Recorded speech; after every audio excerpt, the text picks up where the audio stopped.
Hello student, हम लोग पढ़ रहे हैं ह्यूमन सिस्टम के बारे में। और ह्यूमन सिस्टम की लास्ट क्लास में जो हम लोग ह्यूमन सिस्टम में वेरियस टाइप के सिस्टम पढ़ चुके हैं अभी तक। ह्यूमन सिस्टम की लास्ट क्लास में जो हमारा टॉपिक चल रहा था वो चल रहा था मेल रिप्रोडक्टिव सिस्टम या मेल रिप्रोडक्टिव ऑर्गन, जिसमें हम लोगों ने बता दिया था मेल रिप्रोडक्टिव सिस्टम को 2 पार्ट्स में डिवाइड किया गया है, प्राइमरी सेक्स ऑर्गन और सेकेंडरी सेक्स ऑर्गन के बारे में। हम लोगों ने प्राइमरी और सेकेंडरी सेक्स ऑर्गन के बारे में डिटेल से पढ़ लिया था। आज का जो हमारा टॉपिक है वो है फीमेल रिप्रोडक्टिव ऑर्गन्स या फीमेल रिप्रोडक्टिव सिस्टम। तो आज हम डिस्कस करेंगे फीमेल रिप्रोडक्टिव सिस्टम के ऊपर। तो अपना टॉपिक क्या है भाई? Female reproductive system.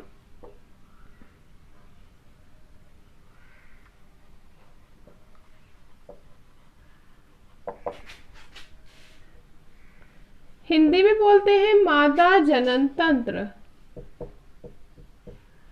मादा जनन तंत्र। With all know that student, male और फीमेल में डिफरेंट टाइप का रिप्रोडक्टिव सिस्टम पाया जाता है। मेल में अलग रिप्रोडक्टिव स्ट्रक्चर पाई जाती है, ठीक है। इसी प्रकार फीमेल में अलग प्रकार की क्या पाई जाती है? रिप्रोडक्टिव स्ट्रक्चर पाई जाती है। क्लियर है? तो जैसा कि हम लोगों ने पढ़ा था मेल रिप्रोडक्टिव सिस्टम को भी 2 पार्ट्स में डिवाइड किया गया था, इसी प्रकार फीमेल रिप्रोडक्टिव सिस्टम को भी कितने पार्ट्स में डिवाइड किया गया है? 2 पार्ट्स में। क्लियर है? तो हम लोग क्या कहेंगे, फीमेल रिप्रोडक्टिव सिस्टम को कितने अंगों में? 2 अंगों में विभाजित किया जा सकता है। कितने अंगों में भाई? 2 अंगों में क्या किया जा सकता है? विभेदित। कौन सा? फर्स्ट है primary sex organ, primary sex organ, और सेकंड है सेकेंडरी सेक्स ऑर्गन। मतलब प्राथमिक जनन अंग और सेकंड क्या है? द्वितीयक जनन अंग।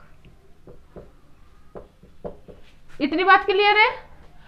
अब हम डिस्कस करेंगे प्राइमरी सेक्स ऑर्गन के ऊपर। किसके ऊपर डिस्कस करेंगे भाई? Primary sex organ. अगर हम बात करें फीमेल में, तो जो फीमेल होती है उसमें प्राइमरी सेक्स ऑर्गन जो होते हैं ओवेरीज। क्या होती है? ओवेरीज या अंडाशय। प्राथमिक जनन अंग जो होता है वो क्या होते हैं? अंडाशय। और जो फीमेल होती है उसमें जो अंडाशय पाया जाता है वो पाया जाता है 1 जोड़ी। कितनी जोड़ी पाई जाती है? 1 जोड़ी अंडाशय। ठीक है, 1 जोड़ी का मतलब क्या होता है? 2 ओवेरीज पाई जाती हैं इन फीमेल, जिसका जो मुख्य कार्य होता है वो होते हैं 2। क्या होते हैं? 2 प्रमुख कार्य होते हैं किसके? ओवेरीज के। कौन कौन से? हम लोगों ने लास्ट क्लास में मेल जो रिप्रोडक्टिव ऑर्गन है उसके बारे में पढ़ा था। जो गोनाड होते हैं उसके भी 2 फंक्शन होते हैं। इसी प्रकार जो फीमेल सेक्स ऑर्गन में जो प्राथमिक जनन अंग या मुख्य जो प्राथमिक जनन अंग होता है वो कौन सा होता है? ओवेरीज। और इसके भी क्या होते हैं? 2 फंक्शन। फर्स्ट जो होता है अंड का निर्माण या एग का फॉर्मेशन, या ओवम भी बोल सकते हैं हम लोग। तो फर्स्ट तो क्या होता है? अंड का निर्माण। और दूसरा अगर हम बात करें जनन जो हार्मोन होते हैं उनका भी निर्माण करती है। किसका निर्माण करती है? Hormone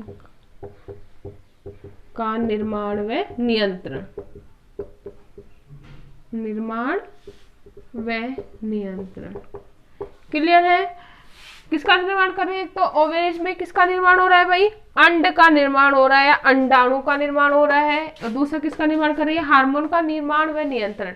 we all know that student, जो हार्मोन्स होते हैं वो सीक्रेट किए जाते हैं एंडोक्राइन ग्लैंड के द्वारा। किसके द्वारा सीक्रेट किए जाते हैं?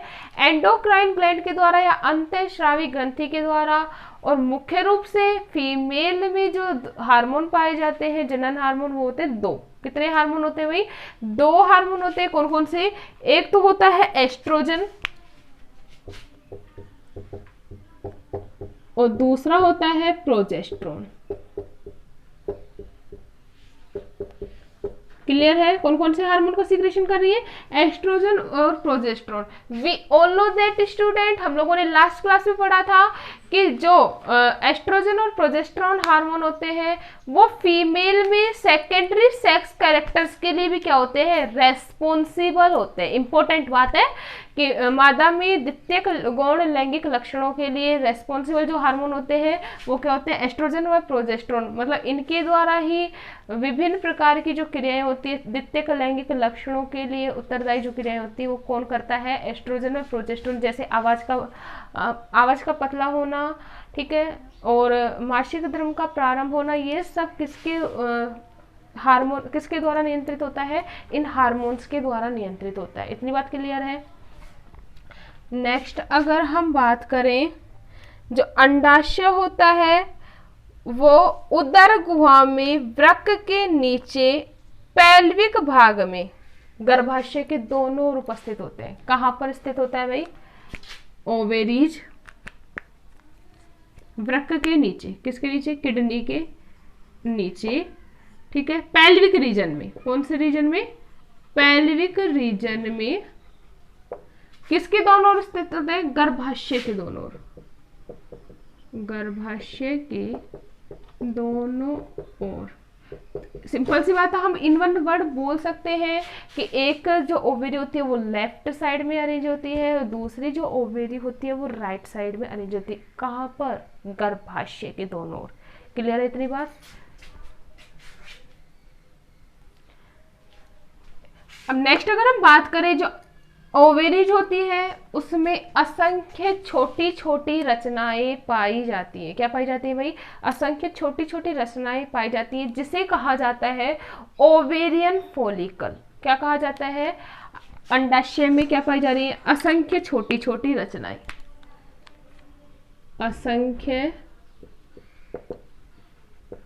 छोटी छोटी रचनाएं पाई जाती है। रचनाएं पाई जाती है, इन्हें क्या कहा जाता है? ओवेरियन फॉलिकल या अंडाणु पुट्टिकाएं। क्लियर है? मुख्य बात, इन ओवेरियन फॉलिकल का जो फंक्शन होता है अंडाणु निर्माण करना। इनका कार्य क्या होता है भाई?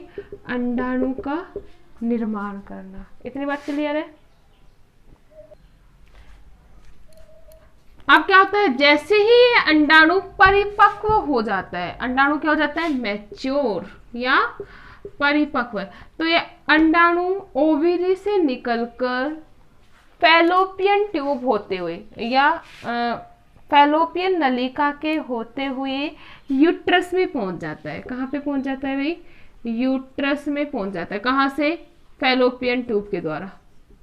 फैलोपियन ट्यूब के द्वारा कहाँ पर ट्रांसफर हो जाता है? यूट्रस में ट्रांसफर हो जाता है। यूट्रस को हिंदी में बोला जाता है गर्भाशय। कहाँ पहुंचा दिया जाता है? गर्भाशय में पहुंच जाता है। ठीक है। अंडाशय से जो हार्मोन स्रावित होते हैं कौन कौन से? एस्ट्रोजन व प्रोजेस्टेरोन, वो मादा के द्वितीय गौण लैंगिक लक्षणों के लिए रेस्पॉन्सिबल होते हैं। We all know that student. Clear है? तो ये तो था हमारा प्राइमरी सेक्स ऑर्गन के बारे में। नेक्स्ट क्लास में हम लोग पढ़ेंगे सेकेंडरी सेक्स ऑर्गन के बारे में। सेकेंडरी सेक्स ऑर्गन की अगर हम बात करें तो सेकेंडरी सेक्स ऑर्गन क्या होंगे, पहले हम लोग उनके बारे में चर्चा कर लेते हैं। तो प्राइमरी सेक्स ऑर्गन के अलावा कौन से? प्राइमरी सेक्स ऑर्गन के अलावा जो भी ऑर्गन रिप्रोडक्शन की क्रिया में या जनन की क्रिया में या जनन की क्रिया में सहायक होते हैं उन सभी को किस में इंक्लूड किया गया है? सेकेंडरी सेक्स ऑर्गन में इंक्लूड किया गया है। क्लियर है इतनी बात? मुख्य रूप से मादा में 3 सेकेंडरी सेक्स ऑर्गन पाए जाते हैं। फर्स्ट है फैलोपियन ट्यूब, सेकंड है यूट्रस और जो थर्ड होता है अपना वो होता है वेजाइना। क्लियर है? तो हम इनके बारे में कल डिटेल से पढ़ेंगे। तो सेकेंडरी सेक्स ऑर्गन में किन किन इंक्लूड किया गया है भाई? Secondary sex organ.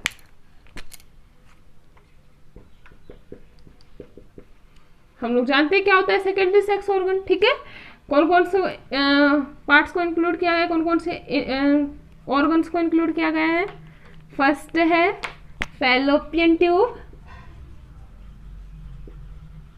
Fallopian tube Hindi में बोला जाता है इसे अंडवाहिनी। सेकंड होता है यूट्रस, हिंदी में बोला जाता है गर्भाशय। और थर्ड होता है वेजाइना। क्लियर है, इन सभी को किस में इंक्लूड किया गया है, सेकेंडरी सेक्स ऑर्गन में। इनके बारे में हम लोग डिटेल से पढ़ेंगे नेक्स्ट क्लास में।